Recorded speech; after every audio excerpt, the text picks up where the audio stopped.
Ladies and gentlemen, welcome back once again to College Football Pros. My name is Nicholas Valinchak. I am your host, and I am joined, as always, by my right-hand man, Drew Van Jura. And today we are excited because we are talking about some Mid-American Conference. That's right, some MACtion, Eastern Division. I'm ready to talk about MACtion. Drew, how about you?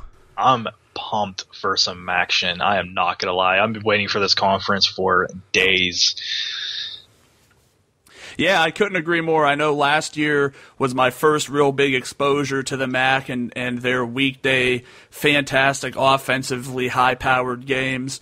And so in doing this, I almost wanted to cover them first. You know, I didn't want to go with the Big Ten or the SEC. I wanted to start with what is basically my favorite thing, and that's the MAC.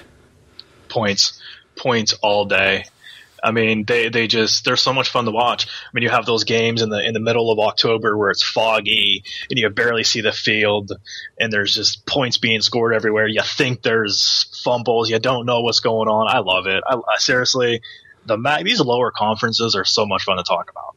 I agree, and I'm 95% sure that there are still touchdowns being scored in the MAC from last year. I can't disagree. I mean, yeah. So we'll start out on the east side of the MAC today, and we'll start with Akron.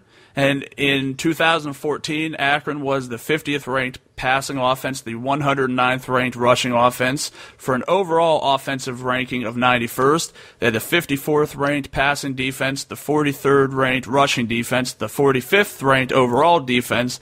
They scored 22.6 points, and they allowed 23.1. What do you have to say about the Akron Zips in 2015?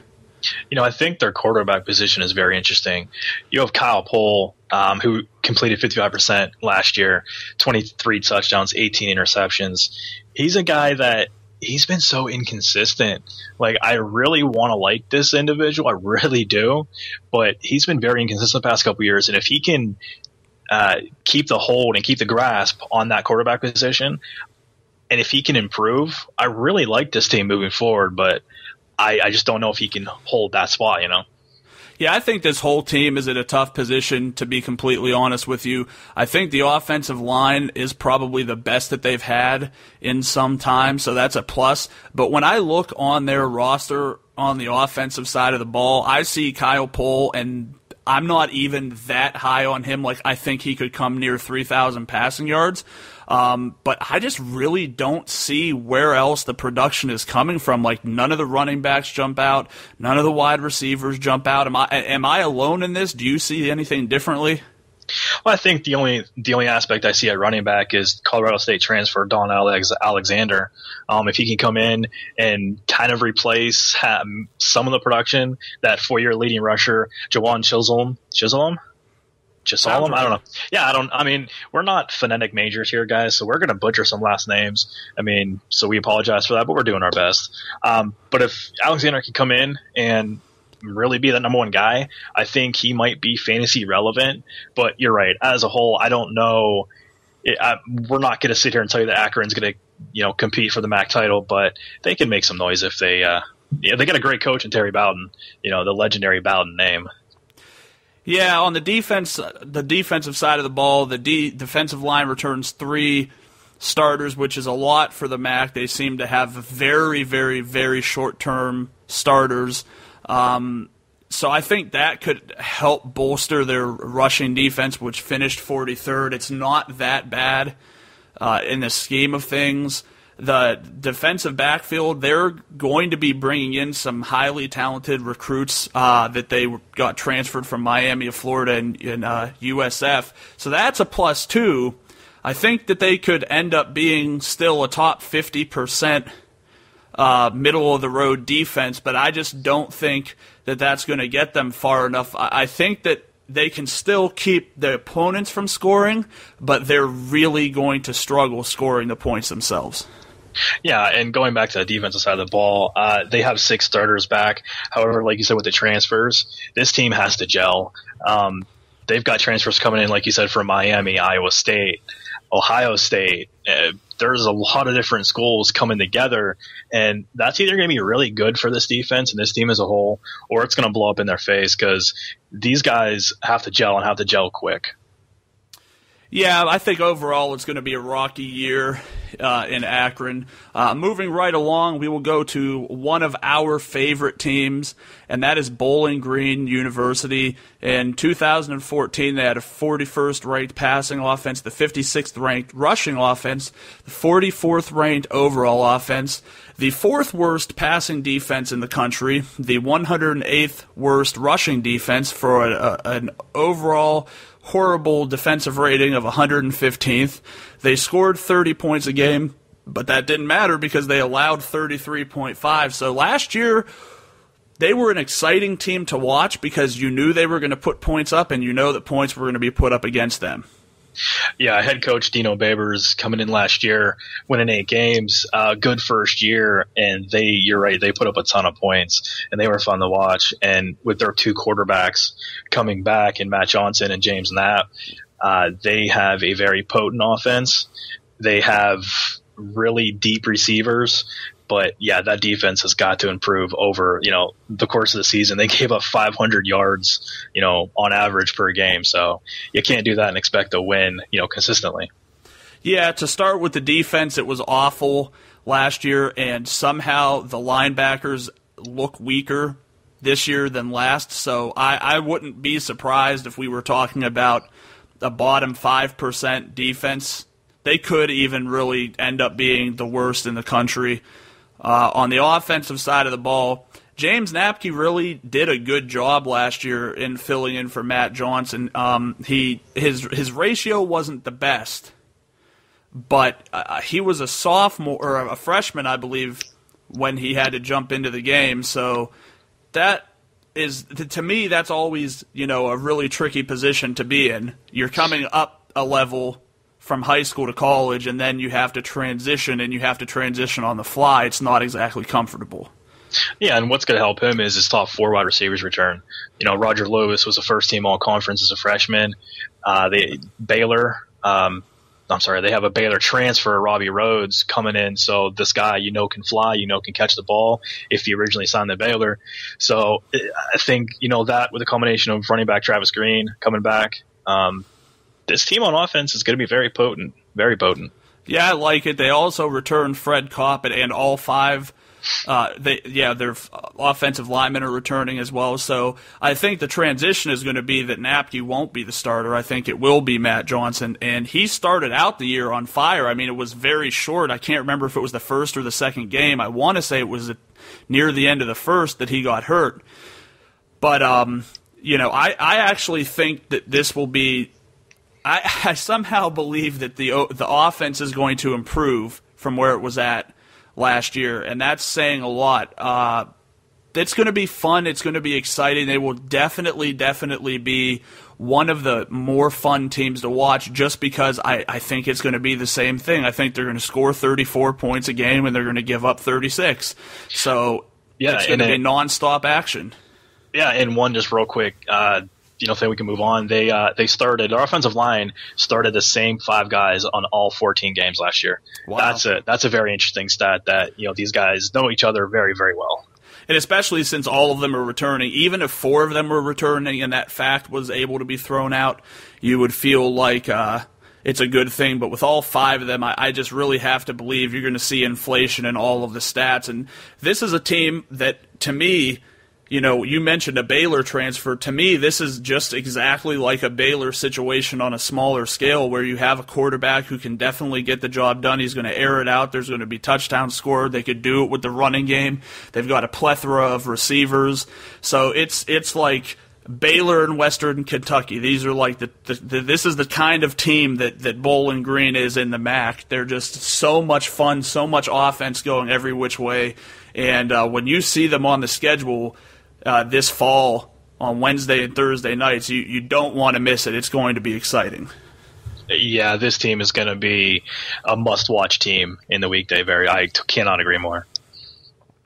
Moving on to Buffalo, who had the 42nd ranked passing offense, the 54th ranked rushing offense, the overall 41st ranked overall offense, 54th ranked passing defense, 78th ranked rushing defense, 64th ranked overall defense. They scored 32.3, they gave up 31.5, and they are returning their quarterback of 4 years for his senior year, Joe Licata. What do we see with Buffalo this year?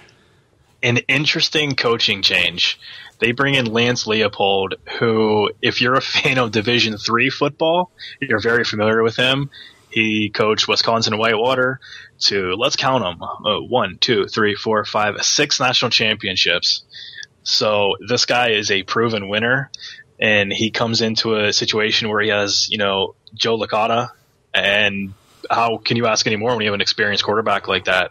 So they're just going to – that transition should be very seamless in that coaching change. So this team is very interesting to me. It really is. Yeah, I like the fact that they're returning a lot of their offense skill positions, but the problem is 80% of the starters are leaving the offensive line this year, so it's going to be a new offensive line.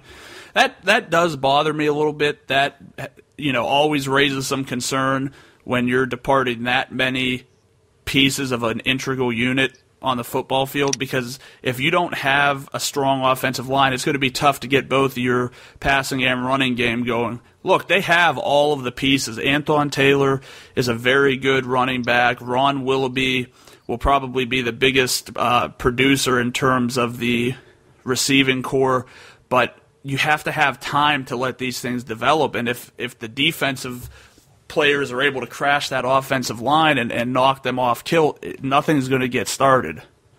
Yeah, and I think a person that's going to come in and help them with that offensive line transfer is tight end Colin Lisa, transfer from UAB.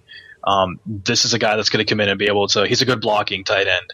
So you almost have another offensive lineman there to kind of go with your point. If that offensive line doesn't gel quickly, they have another piece that can really help them. And, from their defense, they move from a 3-3-5 to a 4-3, so they can get more athletes out there and try to cause some turnovers and some chaos that they didn't create last year. Yeah, I mean, they were exactly in the middle of overall defenses last year. So I don't know how much I like them this year. I really don't. I do think that it's interesting that they have a blocking tight end coming in to help with that line, but I still think it's going to be enough of an issue that their point margin being as close as it is, where they're only scoring 0.8 more points than they're giving up. I think it's going to be tough, especially in the early going before they get some real game action under their belt, for that offense to stay consistent, and I think it's going to put a lot of the burden on the defense, and it's going to be, a lot of their season, I feel like, is going to be determined based off of how well that defense reacts to having to play from behind a little more. I think that's going to be really telling. Yeah, I think it will be a transition year for this team. However, I think they have the pieces to be a middle-of-the-road MAC team, and I see good things in the future from this team with Coach Leopold taking over. I really do. Yeah, I think overall it's an exciting prospect for the future, but we're really not looking right now into the future. So great, if in 2 years they're an excellent program and we're talking about all of their fantasy assets, that's awesome. But right now I just don't see it happening. And I think keeping with that theme, we'll move on to Kent State, who last year had the 61st ranked passing offense, the 4th worst rushing offense, the 10th worst overall offense, the 46th ranked passing defense, the 109th ranked rushing defense, the 90th ranked overall defense.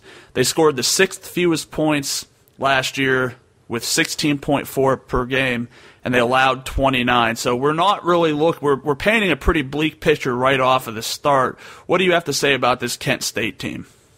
I think if Colin Reardon can be consistent, this team has potential to get better. And by better, I mean not the basement of the MAC. I mean maybe second or third from the bottom. He threw 16 picks and 14 touchdowns last year, and we all can understand that if you throw more interceptions than touchdowns, that's not a good stat. I don't see anybody coming in that's going to supplant him as starting quarterback. So I fully believe that he'll be the one to start the season. So if he can get better, I think this team gets better, but very, very minimally. Well, I think the best place for me to start out is by saying what we're looking at here is we're looking at a 2-touchdown difference between what they're scoring and what they're allowing. So opponents are scoring almost 2 touchdowns more than they are. I don't believe that the defense has improved well enough. Look, I think the defense is probably going to get better, but we're not talking about a night and day situation. We're going to be talking about baby steps here. So that 29 isn't going to fall to 22. It's going to drop to 27.5, 28.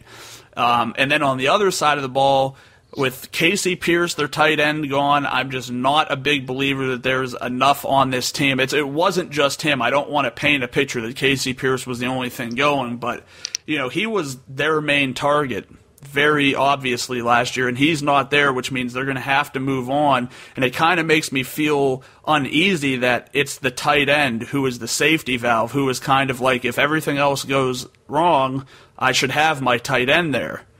Well, now they don't have that talent there anymore. He has moved on. The offensive line, it should see its biggest jump in quality in some time, but how much is that going to help without having, the playmakers on the team to make the difference? Yeah, and I think the only playmaker in the running back position is Nick Hawley. Led the team last year in 516 rushing yards. So I think he's a guy that can I don't even know. This is a guy that can possibly get 700 yards if that O-line increases, but they're going to be playing from behind, so maybe a lot of those yards come out of the backfield on swing passes, so all-purpose yards. But the production is going to be very, very down on this team this year. I think exactly what you said is a perfect representation of a lot of these teams when we're saying, they're going to improve. We're not talking about the team only rushed for 700 yards last year, but next year we think there's going to be improvement. They'll be at 1,400. Well, that's not going to happen for most of these teams. When we say they're going to improve slightly, we mean maybe 700 turns into 800, 850, maybe 900 if it's a really, really big improvement. And I think they're a perfect example of that, where yes, they're going to improve. The offensive line should allow for more overall offense to develop, just given the amount of time that they'll have to let the plays develop, but it's not going to be this dramatic jump. No, I agree with you 100% there, and I like Kent State. I like what they're building down there. I think this year might be a big time struggle for them. Yeah, I agree. Moving on, we have Massachusetts. Last year they had the 11th ranked passing offense, the 115th ranked rushing offense, the 51st ranked overall offense, the 102nd ranked passing defense, the 92nd ranked rushing defense, the 103rd ranked overall defense. They scored 27.3 points per game, and they allowed 33, so we're already talking about another team that gave up almost a touchdown more to their opponents than they scored. Where do you see this Massachusetts team developing this year? When Mark Whipple took over this team a couple years ago, he brought in Marshall transfer Blake. Man, how do you pronounce this kid's last name? Fraunhofer. Fraunhofer? Yeah. Okay, him. And, Coach Whipple and quarterback Blake, we'll call him, led them to the number one passing offense last year.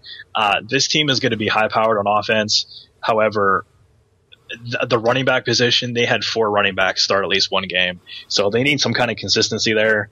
And that might mean start one guy, and rotate one, maybe 2 guys in. When you have 4 guys in the backfield, all 4 have different running styles and running abilities. So that's tough for an offensive line. But quarterback-wise, I think he's going to be probably one of the best in the MAC.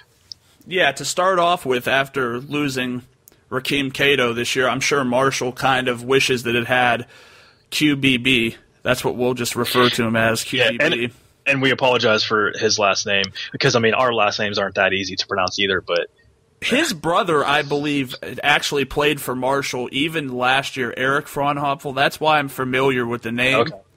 But, yeah, I think he's definitely going to be one of the best, and not even just in this conference. He could end up being one of the best in the country. The system fits him. I think he can exceed what he did last year. I love Tajay Sharp and Rodney Mills. I'm a sucker for tight ends that have the opportunity to produce, and that's what I think Rodney Mills can definitely do in this offense. In terms of running back, I actually think that Shadrach Ibakwa potentially has the opportunity to come in and take control of this running game. I think he was given first shot for most of last year, and he had a few games over 100 yards. But there's no mistaking the fact that this team is a passing offensive team. But you can't, if you really want to be successful, there can't be that much of a disparity between what you're doing in the passing game and what you're doing in the running game, unless you have unless it's so severe, like you have a running back like a Melvin Gordon that allows you to get most of your yards through the running game. Yeah, no, I completely agree with that. And the fact that, their defense was on the field a ton last season. Some of that was because the offense couldn't move the ball, and some of it was because the offense scored so quick. And there's two ways to look at that. You score quick, but you put your defense right back on the field. And if your defense isn't up for that, and if they don't have the talent to rotate players in and to stay fresh, they're going to give up a ton of points, as they did. So if their defense can take that next step forward and actually stop people on third down, get off the field, let that offense get up by 21 to 28 points. So they have that little bit of a cushion, but they got a small defensive line, and that's going to be a major issue because they're going to get run over. Yeah, a good example of a program that does what UMass does, except they do it properly, is Baylor. I know you're going to be like, oh, how can you compare Baylor and UMass? Well, I think the easy comparison is these are two offenses that like to score quickly, right? Yeah. But the problem is this UMass offense can't score often and can't score consistent, whereas Baylor can score often and they can score consistent. So if the offense scores fast, they just have to keep in mind that they're always going to be playing with needing to convert probably on 2 out of 3 of the drives that they have, and they're not doing that at all. No, and they have to start, and that defensive line has to get better, and the defensive backfield has to cause more turnovers. Their DBs are very talented, but the fact that they're on the field so much really hinders their talent and ability, because in the fourth quarter, if your team is up or if it's a close game, they're just getting burned all day because they've been on the field for too long. Yeah, and they can't have that. I think it's going to be a tough year for this UMass team, and I think that they will see some more points scored this year. But the biggest question is going to be, are they going to score enough to offset what they will inevitably allow the other team to score? Yeah, and that's going to be the biggest discrepancy is, it's going to be, it might be 55 to 50 games, which as a fantasy perspective, that's awesome. Yeah, and I mean, even as a watching the game, yeah, it's awesome when you see, all the nonstop scoring like that, but it's not sustainable if you want to win in the long term.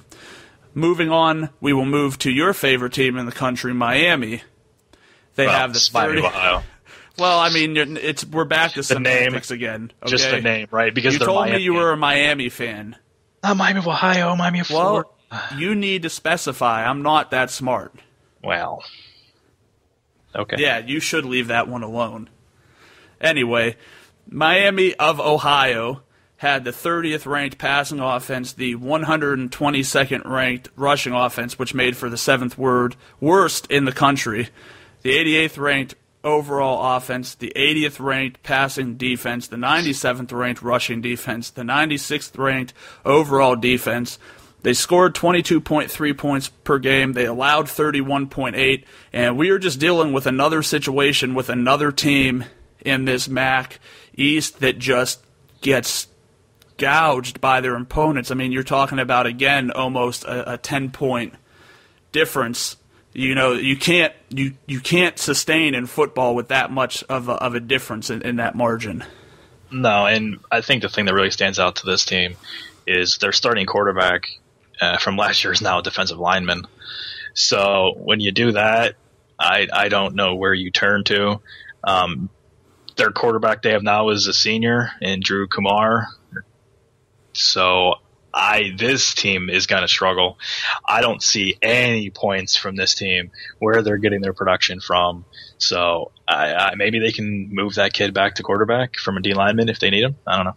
Yeah, I don't know. To me, from what I've read, it looked like Gus Ragland, a redshirt freshman, was going to start behind a depleted offensive line and their top rushers and their top receivers. Not really very excited about this Miami of Ohio team. There's nothing that I'm really looking at and saying, okay, there's a chance. No, there's just nothing. I don't see anything. They were a poor defense. They're probably, and just going back to what you were talking about with Massachusetts, this Miami team is not scoring much either. Not only are they not scoring much last year, it looks like they could score less this year. And if they're not scoring, what's on the field? Defense all day. It's going to be the defense all day, so that those defensive numbers are going to look horrible because their offense can't do enough to keep them off the field. So it's another tough situation for one of these MAC East schools. I don't envy the position a lot of these schools are in this year, Drew. No, I think the bottom of this conference is going to be bad. I mean, real bad. And I hate to say that. I hate to say any team is going to be bad, but I mean, it's just you look at the numbers, you look at what they have coming back, and I hope we're surprised. I hope at the end of the season, one of these teams that we're talking about is going to be at the bottom. I hope they're at the top. I hope they're ranked in the top 25. I really do, because I love to see different fan bases get excited for their teams. Yeah, I mean, I want to feel that way too, and somebody has to win this division. I just don't know where it's coming from, man. To me, it's not a good situation. There are some fantasy opportunities here, but ironically enough, most of the fantasy opportunities are going to be from targeting these teams as opposed to playing people on these teams. Yeah, and I think you're going to be very successful doing that. That's a sad truth. All right, we will finish up the MAC East, and boy, did that go quickly. Right? I mean, we did not have to spend much time telling the listeners that there's a lot of bad offenses and a lot of bad defenses. Yeah, and I mean, it's just, again, it's a sad truth. But we'll finish with Ohio, who had the 83rd ranked passing offense, the 61st ranked rushing offense, the 94th ranked overall offense, the 107th ranked passing defense, the 25th ranked rushing defense, the 61st ranked overall defense. They scored 20.5 points per game, and they gave up 24.8. So I think for the first time since, Akron, we're under 30 points allowed per game.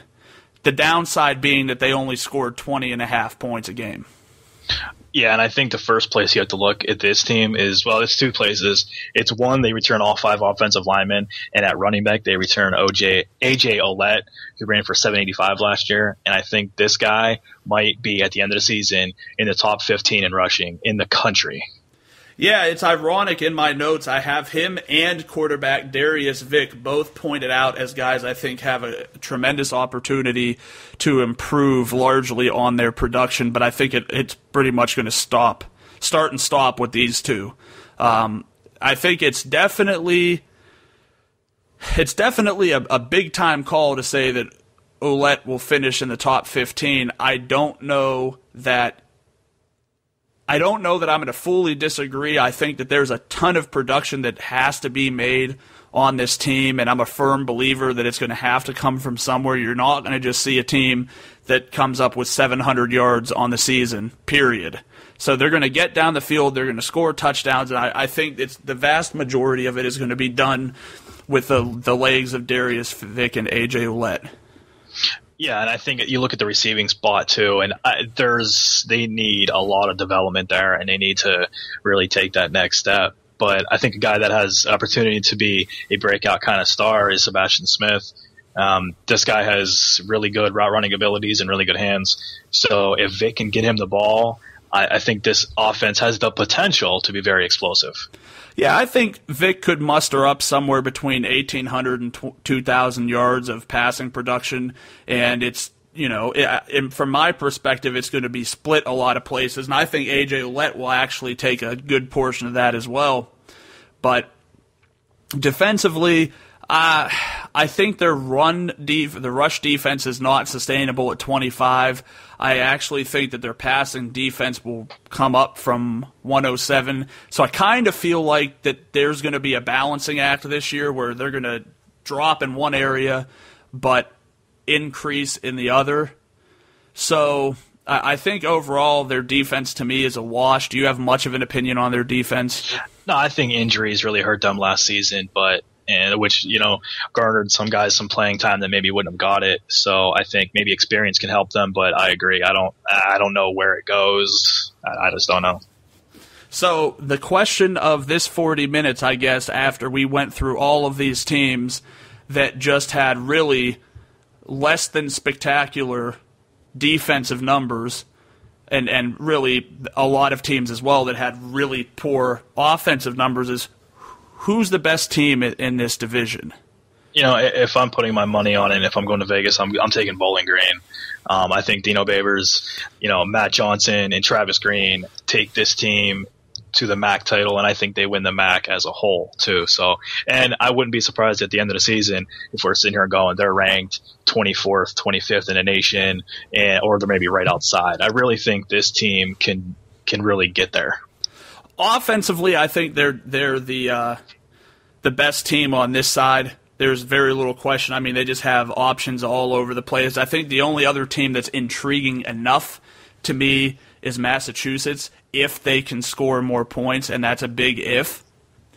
But I think at the end of the day, I'm in agreement with you that Bowling Green is probably going to be on this side of the conference, the team that has the best showing. I think that, when we say the best showing, I don't think we're talking about like a 1 or 2 loss team. It has to be understood that we're talking like a 3 or 4 loss team. Would you agree with that? Yeah, because I don't have their schedule in front of me, but I don't know who they play out of conference. But if you're talking in conference, I think they lose maybe 2 games in conference. But yeah, I agree with you. I'm not entirely sure, but I think one half of the conference plays the Big Ten and the other half plays the SEC. Okay, yeah, exactly. I mean, I'm assuming that's 1 loss for every team immediately. Depending. Bowling Green did beat Indiana last year, if I'm not mistaken. I know it was close. I don't remember who won, but I think it was Bowling Green. Yeah, I know the MAC has upset the Big Ten in a couple of games, so I think they're a competitive conference, and I am excited to see, especially with the midweek games, I'm really excited to see what this conference can do moving forward with a lot of good coaching, a lot of young coaching, but a lot of coaches on the rise. So let's talk about that as we close out the show a little bit. I think there's definitely an allure to these MAC games because on the weekend, there's so many Power 5 teams that get so much of the attention, and after the first 3 weeks of the season, they're not playing teams from the Sun Belt, the MAC, the Conference USA that much. So those games all get pushed onto channels that most people probably don't even have. But midway through the season, we get this revelation on Tuesday, Wednesday, Thursday, Friday night, where we see an excess amount of Maction, as we've affectionately begun to refer to it. I know we're not the first, but we certainly won't be the last, and it makes for a really exciting midweek break, and it's kind of like watching an entirely different kind of football altogether. Would you agree with that, Drew? Oh yeah, I mean the style of football they play, the way they go about it, this fan bases, it's a different breed, but it's so much fun to watch, and I am so happy that we live in Ohio, in Northeast Ohio, where a lot of these schools have our local talent, so we have more of an investment in it because we've seen these kids play in high school. So I really love that they've carved out that niche in midweek games. Yeah, and for me, I just like the fact that they are able to put themselves literally on a pedestal when no one else is there to steal the light. You'll have some games because I think the West Coast teams will play some Thursday and Friday night games here and there. But for the most part, it's really just a dedicated space where they could really show off how exciting. That's what it's all about. A lot of people will get really upset with the idea that, they don't have any defense being played. They're giving up 50 points a game, but nobody has that same complaint when TCU beats Ole Miss, by a ridiculous margin in the bowl game. Nobody cares when Ohio State decimates Wisconsin in the Big Ten championship. Nobody cares when TCU and Baylor play a 100-point overall game.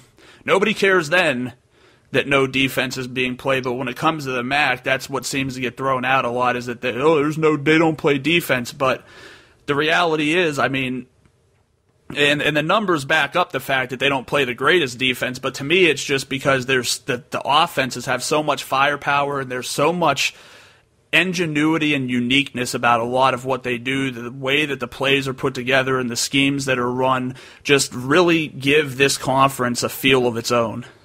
Yeah, I agree. I mean, we sit here all day and talk about the Big 12 and their no defense, but that's okay because it's they're big boy football, they're Power 5 football. But when people talk about the MAC, everybody's like, they're the MAC, they don't play defense, they're fine. It's like, well, neither does the Big 12. So how, if you're comparing apples and oranges here, what are we doing? I mean, if you don't play defense, you don't play defense. I mean, fact of the matter, right? Yeah, and I get the fact that they don't get to recruit as well because they are not Power 5 schools, but they still seem to have players that go on to have, successful careers in the NFL. So it's not like that there's this tremendous drop-off in talent. I mean, as a whole, yeah, there obviously is, but there are some players that you see perform. And even further than that, you get some players that really redefine what college football is. And a perfect example from the MAC would be Jordan Lynch.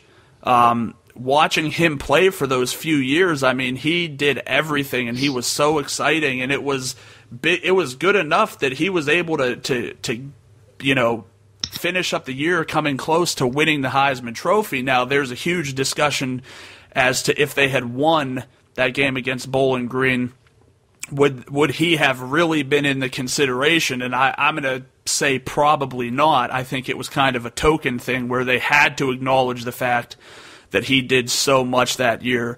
But you do have some players who will come through this conference and really revitalize what the sport is and go on into the NFL to really make their mark. Yeah, I mean, there's a laundry list of guys in the NFL that have played in the MAC, and they've got a lot of good talent, especially this year.